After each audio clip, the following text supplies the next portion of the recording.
Kembali dengan saya, Dr. Niko. Kali ini kita akan membahas tentang abortus.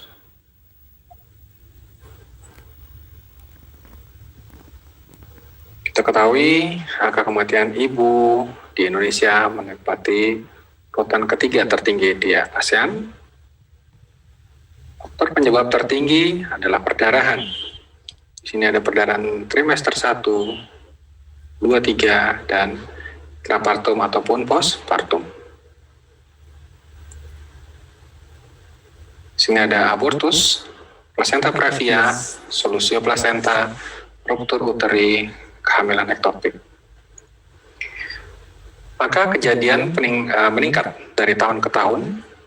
Di dunia kasus abortus kurang lebih 20 juta per tahun. Sekitar 70.000 wanita meninggal karena abortus setiap tahunnya. Sedangkan di Indonesia kasus abortus sekitar 2-2,5% per tahun, menurunkan angka kelahiran 1,7 per tahun. Berdasarkan WHO, persentase kemungkinan terjadi abortus sekitar 15-40 angka kejadian, sekitar 60-75% sebelum usia kehamilan 12 minggu.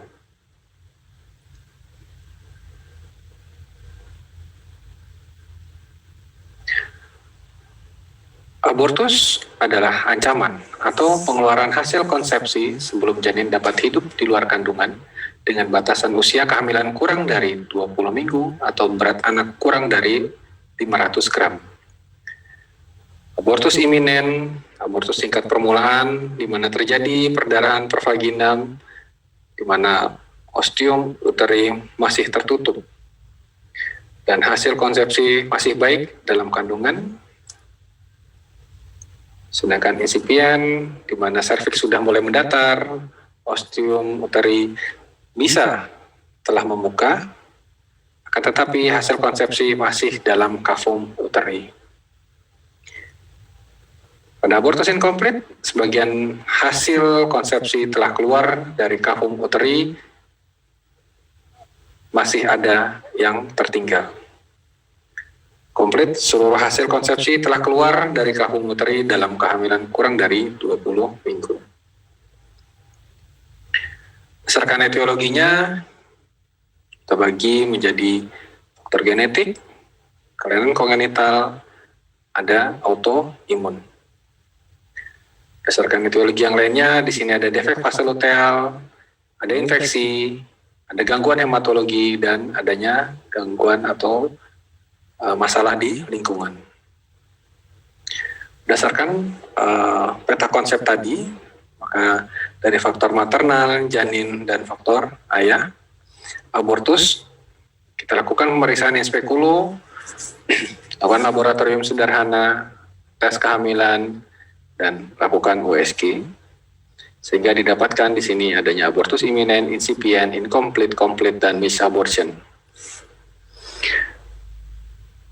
Faktor maternal di sini bisa disebabkan karena penyakit infeksi, kelainan hormonal seperti gangguan hipotiroid, kemudian gangguan nutrisi yang berat, penyakit menahun dan kronis, alkohol, rokok, obat-obatan, adanya gangguan atau kelainan anatomi, baik di uterus atau di serviks, adanya gangguan imunologi, trauma fisik, dan psikologi.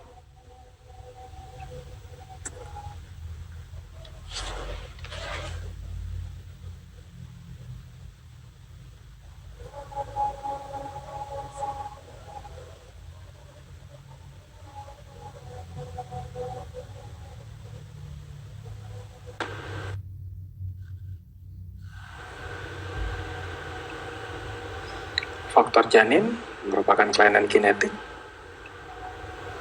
Faktor ayah merupakan kelainan sperma. Penegakan diagnosa berdasarkan dari anamnesa, berdasarkan keluhan, itu abortus iminen, di mana di sini riwayat terlambat haid, dengan beta HCG positif, dengan usia kehamilan di bawah 20 minggu. Perdarahan tidak terlalu banyak, kemudian tidak disertai rasa nyeri atau kram. Pada insipien di sini pertambahan darah lebih banyak lagi ya dibandingkan dengan iminen. Kemudian warnanya merah segar disertai dengan adanya terbukanya serviks. Perut terasa nyeri ringan sampai dengan spasme atau seperti kontraksi persalinan. Pada abortus inkomplit, di sini perdarahan aktif, nyeri perut hebat, serta kontraksi seperti kontraksi persalinan. Pengeluaran sebagian hasil konsepsi, mulut rahim terbuka dengan sebagian hasil konsepsi tertinggal. Terkadang pasien shock akibat perdarahan. Pada abortus komplit, perdarahan sudah mulai sedikit, nyeri perut dan kram sudah mulai berkurang, mulut rahim tertutup, dan pengeluaran seluruh jaringan hasil konsepsi. Berdasarkan pemeriksaan fisik, di sini penilaian tanda vital, penilaian tanda-tanda shock, pemeriksaan tanda anemi, ada tidaknya massa abdomen, tanda akut abdomen, kemudian adanya pemeriksaan ginekologi. Pada pemeriksaan fisik, abortus iminen, di sini ostium uteri masih tertutup. Perdarahan kecoklatan disertai lendir, ukuran uterus sesuai dengan usia kehamilan. Kemungkinan DJJ masih ditemukan. Abortus insipien, di sini ostium uteri terbuka, terdapat penonjolan kantong yang berisi cairan ketuban. Perdarahan merah segar, ukuran uterus sesuai dengan usia kehamilan, DJJ masih ditemukan. Pada abortus inkomplit, ostium terbuka, terdapat sebagian sisa konsepsi, perdarahan aktif, kemudian ukuran uterus sesuai dengan usia kehamilan.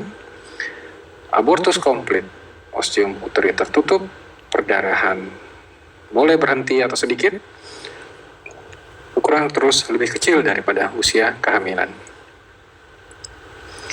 Sehingga bila kita kelompokkan berdasarkan perdarahannya, abortus iminen sedikit, abortus insipien sedang sampai dengan banyak, begitu juga dengan abortus inkomplit, abortus komplit sedikit sampai dengan berhenti. Sedangkan miss abortion tidak ada perdarahan. Untuk abortus iminen di sini dari tidak ada nyeri sampai dengan ada nyeri sedang. Kemudian abortus insipien sedang sampai hebat, begitu juga dengan abortus inkomplit. Sedangkan abortus komplit tanpa atau sedikit terasa nyeri. Dari ukuran uterus, di sini pada abortus iminen sesuai usia gestasi, insipien sesuai dengan usia gestasi, abortus inkomplit sesuai dengan usia gestasi, abortus komplit lebih kecil dari usia gestasi. Sedangkan miss abortion di sini lebih kecil dari usia gestasi. Dari serviks, di sini abortus iminen tertutup, kemudian abortus insipien, inkomplit, ini di sini terbuka, pada komplit bisa terbuka, bisa tertutup, sedangkan miss abortion tertutup. Gejala yang khas, di sini tidak ada ekspulsi jaringan konsepsi. Insipien juga tidak ada ekspulsi jaringan konsepsi, sedangkan inkomplit dan komplit di sini ada ekspulsi jaringan konsepsi. Sedangkan miss abortion di sini janin telah mati, tapi tidak ada ekspulsi dari jaringan konsepsi. Berikut gambar-gambarnya,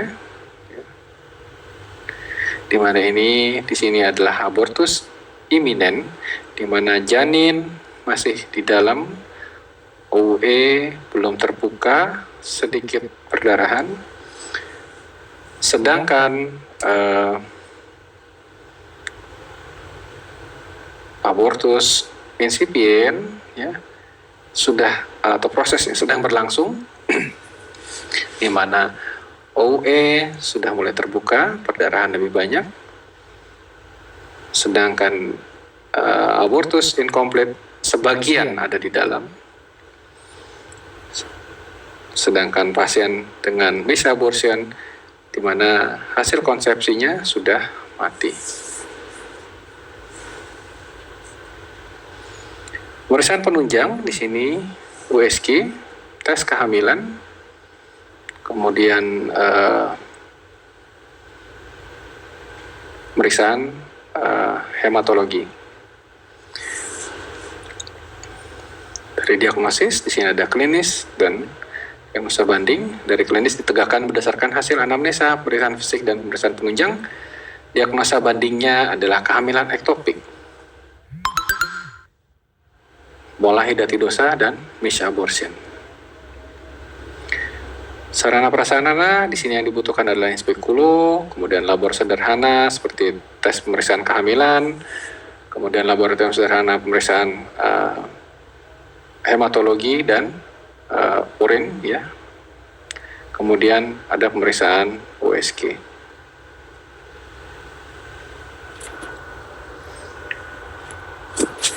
Penata laksanaan komprehensif melakukan pemeriksaan secara cepat mengenai keadaan umum ibu, termasuk tanda vital. Perhatikan ada atau tidak tanda-tanda syok. Bila ada tanda syok, tata laksana awal syok. Ya. Bila tidak ada, pikirkan kemungkinan terjadi syok, evaluasi kondisi ibu. Kondisi dapat memburuk dengan cepat.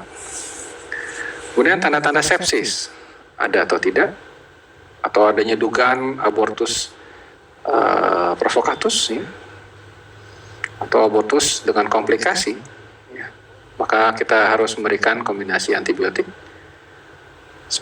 sampai ibu bebas demam selama 48 jam. Di sini bisa diberikan ampicillin, gentamicin, metronidazole. Kemudian segera rujuk ibu ke rumah sakit. Semua ibu yang mengalami abortus perlu mendapatkan dukungan emosional dan konseling kontrasepsi pasca keguguran. Lakukan tata laksana selanjutnya sesuai dengan jenis abortus. Dan tata laksana secara khusus, sini iminen, ya, itu pertahankan kehamilan, tidak perlu pengobatan khusus. Jangan melakukan aktivitas fisik yang berlebihan, dalam arti kata bed rest. Hindari hubungan seksual untuk sementara. Jika perdarahan berhenti, pantau kondisi ibu pada ANC selanjutnya, periksa kadar HB, USG panggul, serial setiap 4 minggu, kemudian penilaian ulang jika terjadi perdarahan. Jika perdarahan tidak berhenti, nilai kondisi janin dengan USG, nilai penyebab lain. Tata laksana khusus untuk abortus insipien, melakukan konseling, menjelaskan kemungkinan risiko dan rasa tidak nyaman selama tindakan evakuasi, serta memberikan informasi mengenai kontrasepsi pasca keguguran. Bila usia kehamilan kurang dari 16, evakuasi isi uterus. Jika evakuasi tidak dapat segera dikerjakan, berikan ergometrin 0,2 mg intramuskuler dan dapat diulang 15 menit kemudian bila perlu. Kemudian rencanakan evakuasi segera. Untuk usia kehamilan di atas 16 minggu, tunggu pengeluaran hasil konsepsi secara spontan dan evakuasi sisa hasil konsepsi dari uterus. Bila perlu, berikan infus dengan 40 international unit oksitosin dalam 1 liter NaCl atau ringer laktat dengan kecepatan 40 tetes per menit untuk membantu mengeluarkan hasil konsepsi. Untuk abortus insipien, pemantauan pasca tindakan setiap 30 menit selama 2 jam, kondisi ibu baik, pindahkan ibu ke ruangan rawat, kemudian lakukan pemeriksaan jaringan secara makroskopis, dan kirimkan pemeriksaan patologi ke laboratorium. Lakukan evaluasi tanda vital, kemudian pemeriksaan darah. Bila hasil pemantauan baik, kadar HB di atas 8, ibu diperbolehkan pulang. Untuk abortus incomplete, lakukan konseling, lihat usia kehamilannya, bila kurang dari 16 minggu, kendaraan ringan atau sedang, gunakan jari atau forceps cunam O atau cunam abortus, ya, untuk mengeluarkan hasil konsepsi yang keluar dari serviks. Untuk Kemudian bila perdarahan berat, evakuasi isi uterus dengan aspirasi vakum manual atau AVM, atau dengan kuret tajam jika AVM tidak tersedia. Jika evakuasi tidak dapat segera dilakukan, berikan ergometrin 0,2 mg, dapat diulang 15 menit kemudian bila perlu. Usia kehamilan di atas 16 minggu, di sini diberikan infus 40 unit internasional oksitosin dalam 1 liter NaCl atau dengan RL dengan kecepatan 40 tetes per menit untuk membantu pengeluaran hasil konsepsi. Untuk komplit, dilakukan evakuasi tanda vital pasca tindakan setiap 30 menit selama 2 jam. Bila kondisi ibu baik, pindahkan ke ruang rawat. Lakukan pemeriksaan jaringan secara makroskopis, kemudian kirimkan pemeriksaan ke patologi anatomi. Lakukan evaluasi tanda vital dan kadar HB. Bila HB di atas 8, ibu diperbolehkan pulang. Tata laksana abortus komplit, di sini tidak perlukan evakuasi lagi. Lakukan konseling untuk memberikan dukungan emosional dan menawarkan kontrasepsi pasca keguguran. Kemudian observasi keadaan ibu, apabila terdapat anemia sedang, berikan tablet Sofosbuvir 600 mg per hari selama 2 minggu. Jika anemia berat, berikan transfusi darah. Evaluasi keadaan ibu setelah 2 minggu. Miss abortion, di sini lakukan konseling. Bila usia kehamilan kurang dari 12 minggu, evakuasi dengan AVM atau sendok kuret. Bila usia kehamilan di atas 12 minggu, namun kurang dari 16 minggu, pastikan serviks sudah terbuka dan lakukan pematangan serviks jika perlu sebelum dilakukan dilatasi kuratase. Evakuasi dengan tang abortus dan sendok kuret. Bila usia 16 sampai 22 minggu, dilakukan pematangan serviks, evakuasi dengan infus oksitosin 20 international unit dalam 500 cc NaCl atau RL dengan kecepatan 40 tetes per menit hingga terjadi ekspulsi hasil konsepsi. Bila dalam 24 jam tidak terjadi ekspulsi, evaluasi ulang sebelum merencanakan evakuasi lebih lanjut. Pemantauan tanda vital pasca tindakan setiap 30 menit selama 2 jam, kemudian lakukan pemeriksaan jaringan makroskopik dan kirimkan ke patologi anatomi. Lakukan evaluasi tanda vital, kemudian pemeriksaan HB setelah 24 jam. Bila hasil pemantauan baik, hasil HB lebih dari 8, ibu diperbolehkan pulang. Monitoring pengobatan, melakukan konseling untuk memberikan dukungan emosional, menganjurkan kontrasepsi pasca keguguran. Kesuburan dapat kembali kira-kira 12-14 hari setelah keguguran. Alat kontrasepsi dalam rahim umumnya dapat dipasang secara aman setelah abortus spontan atau induksi. Kontraindikasi pemasangan AKDR pasca keguguran adalah infeksi pelvik, abortus septik, atau komplikasi serius lainnya dari abortus. Follow up dilakukan setelah 2 minggu. Kriteria rujukan di sini bila didapatkan adanya abortus insipient, incomplete, perdarahan yang banyak, nyeri perut hebat, adanya pembukaan serviks, demam, darah, cairan berbau dan kotor. Komplikasi di sini bisa perdarahan, infeksi, perforasi, dan shock. Prognosis di sini umumnya ponak. Pencegahan dengan ANC rutin, makan makanan bergizi, menjaga kebersihan terutama bagian kewanitaan, hindari rokok, dan bila anemi berikan Sofosbuvir 600 mg per hari selama 2 minggu. Bila anemi berat, maka dilakukan transfusi darah. Demikian kuliah dari saya hari ini, semoga bermanfaat. Sampai ketemu di pertemuan berikutnya. Saya tutup. Assalamualaikum warahmatullahi wabarakatuh.